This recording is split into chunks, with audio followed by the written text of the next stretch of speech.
show. That's right. Welcome back, folks, to a Money and Greed Are Ruining My and Your Favorite Sport edition of the Always I Have to Do It, but It's True show. As always, thanks for being here. You can find a program on YouTube. Do it. Subscribe if you haven't yet. Appreciate it very much. Get a video a thumbs up. That helps Johnny out as well. Notifications on that way. You alerted every time a new episode. I know you don't want to miss it. Twitter. Choking myself up. Twitter. Search bar Always Irish or at Always Irish Inc. Emails alwaysirishnd@gmail.com. Audio only anywhere you want it. You can get it. The call-in line 312-988-15. Dial it up. Tell me all you're insane. Instagram, Facebook, Always Irish Inc. USA Today, Irish Wire. Read all about it. Patreon.com/Always Irish. Former captain, leading tackler Mike Goolsby and myself breaking it all down. We got big plans for next year. Ooh, baby. Good little trial run. Second half of last year, me and him starting the Patreon. We're refining things. We're adding some live features. We got a lot cooking. Stay tuned. All right. Thank you for being here. I do appreciate you. This episode isn't some existential, intellectual deep dive into Notre Dame and all this stuff. This is just me talking from the heart about the sport that I love. Here's the deal. Money and greed ruin everything in society, and what I see happening to football is sickening. Money and greed and power grabbing ends up ruining everything. And you could try and ignore it as a college football fan and put it in the back of your mind and ignore it. We just keep getting it from every angle with this stuff. Every decision being made about the sport is about money, greed, and power, not college student athletes competing. And I hate it. I hate it. I want the powers that be to just stop calling it college football.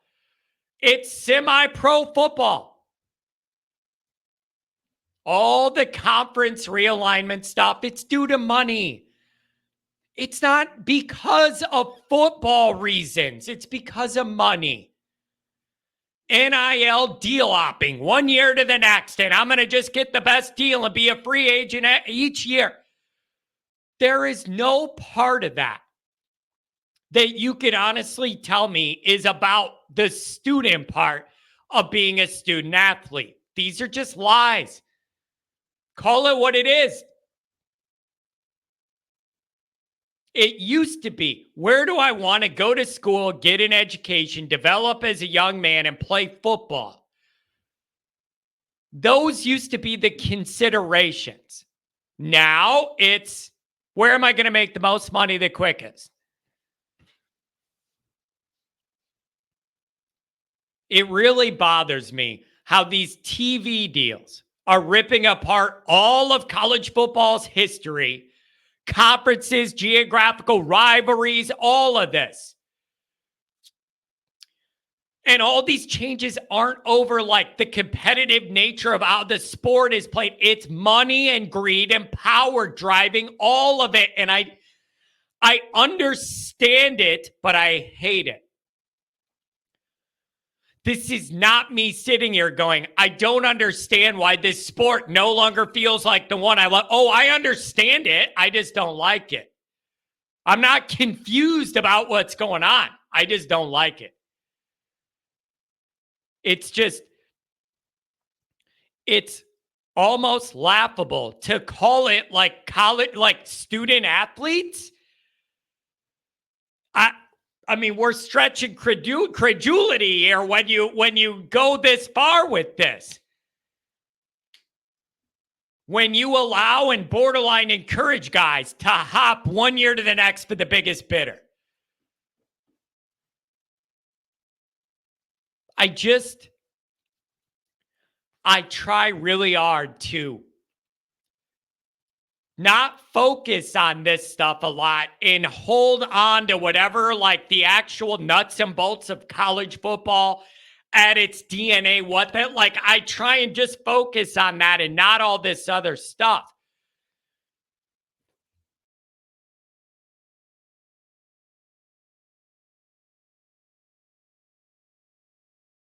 Nature of it.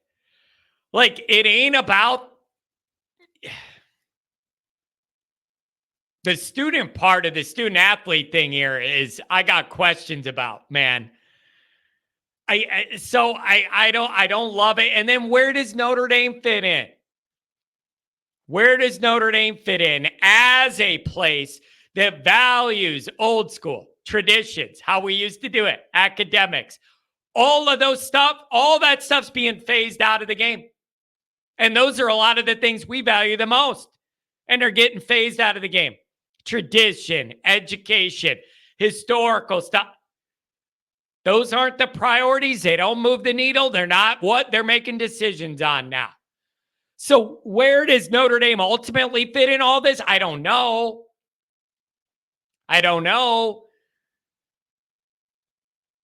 But I do know that it's hard to ignore how much this doesn't feel like college football anymore. What could be done about this? Probably nothing. The horse is out of the barn, you guys. That's the issue. The horse is out of the barn with all this. And he ain't coming back. In today's fast-paced digital age, seamless and secure transactions for your business aren't a luxury. They're an absolute necessity. That's where your friends at Paisley step in. Paisley's in the business of making your business run smoother, not just as a payment processor, but as a true partner in your success and growth. Paisley's platform is intuitive, the fees are transparent, security ironclad, processing instant, and the support team is unmatched. If you're looking to take your business to the next level anywhere in the United States, call one of the all-stars of Always Irish Radio, Chicago's very own Tom Frawley at 773-332-7742 or email him tom@paisleypartners.com for a personalized payment processing consultation addressing your unique business needs. And be sure to tell them Always Irish sent you. Like, this is already a runaway downhill thing. It isn't getting reined back in. The horse is already out of the barn. And as long as money is the driver of the decisions and not competitive balance, competitive fairness, making sure guys can go to school and be athletes. No. It's about money. So what could be done? Probably nothing. All you could do as a fan is turn a game on and for those 4 hours, block out all the other BS and just try and engage in that moment.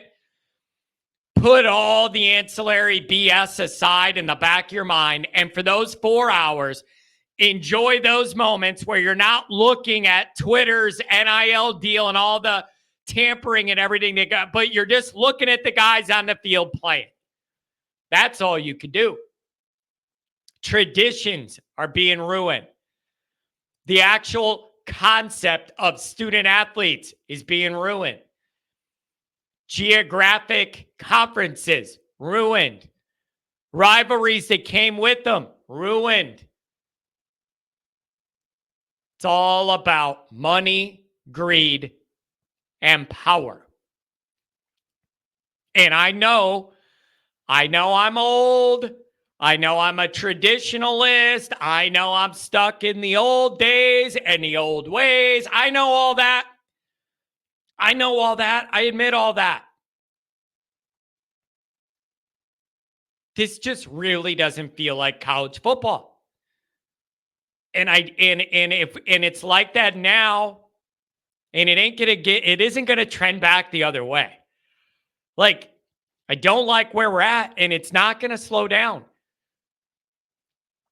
People loved college football because it offered a different feel than any other sport. And I don't like seeing that being chipped away.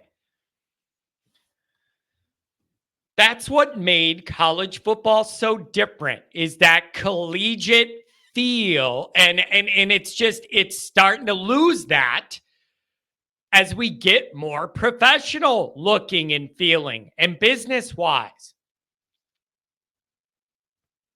And so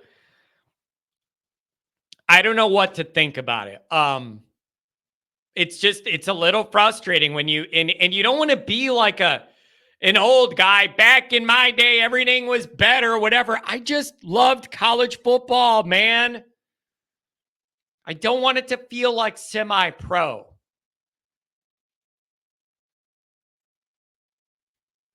Here's what I think's coming. And there's some irony in this. When was it? I don't know, 12, 15 years ago when I was living right at Northwestern. Right across from their field on Central and Asbury was my intersection. I'll never forget this. 12, 15 years ago. I wake up one day and out of my window, I'm on the third floor. There's all this commotion. Like abnormal sounding road. No, I'm like, what is going on? I look out of the window and there's all these news stations huddled around right there at the corner with the Northwestern's football stadium in the backdrop. And I go down there to I think I was walking to get lunch up the street or something. And I said, what's going on? What's the news? And they said, oh, the Northwestern players are trying to unionize for football. And we're covering that for WGN News, Chicago, ABC, whatever. That was 12 to 15 years ago. Those Northwestern players were talking about trying to unionize, and it was big news. That was a dozen years ago. I think you're going to have these guys be full-time employees with insurance and maybe even pensions coming. I'm serious. And they'll have leadership, be able to negotiate certain things. That's where if you say, John, now you're getting wild with this, I'd say to you, what is the logical extension of the path we're on?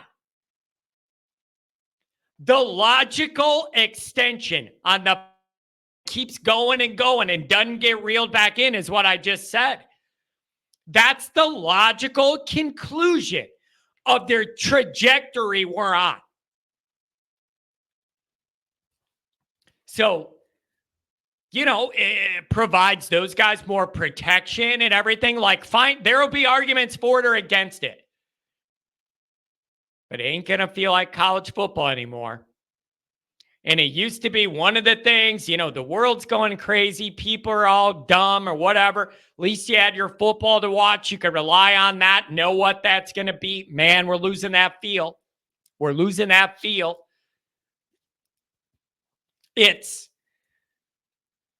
You can't even act like these decisions are being made on behalf of student athletes, what's best for them and all that. Like, we're way past that. You can't even act like that. Making USC kids fly from Hollywood to Rutgers in New York to play a volleyball game. You're telling me that's in the best interest of the student athletes? For a conference game, volleyball game on a Tuesday night to fly 80 hours across the country and back? Like, that's just a small example. It's all about money, greed, and power. And that rules every industry. It shouldn't surprise me that it's come for college football. That doesn't mean that I have to like it. It doesn't mean I have to like it. And as traditional as Notre Dame is, I wonder about our ability to keep up with all this stuff at the pace. So, I don't know, you guys. My only answer is when your game kicks off, for those 4 hours, put that BS aside and dive into that physical moment of the guys playing where you're not reading about all the BS behind the scenes and what all the NIL pay for play, all of it. And just enjoy the physical game when you can. I don't know what else to tell you. But every day you're on Twitter, you see more things of this like spiraling away from what feels like college football. Maybe it is better for the players overall. I'm open to that. If you say to me, John, this is going to be better for the players, why should they get CTE entertaining you in your basement? Fine. I'm just telling you how I feel as an old guy recording in his basement about Notre Dame every day. What do you guys think? Where is this? Here's 2 questions for you as we wrap up. Where is this all headed? And where does Notre Dame fall in it? Let me know those 2 answers. I'd love to know what you think.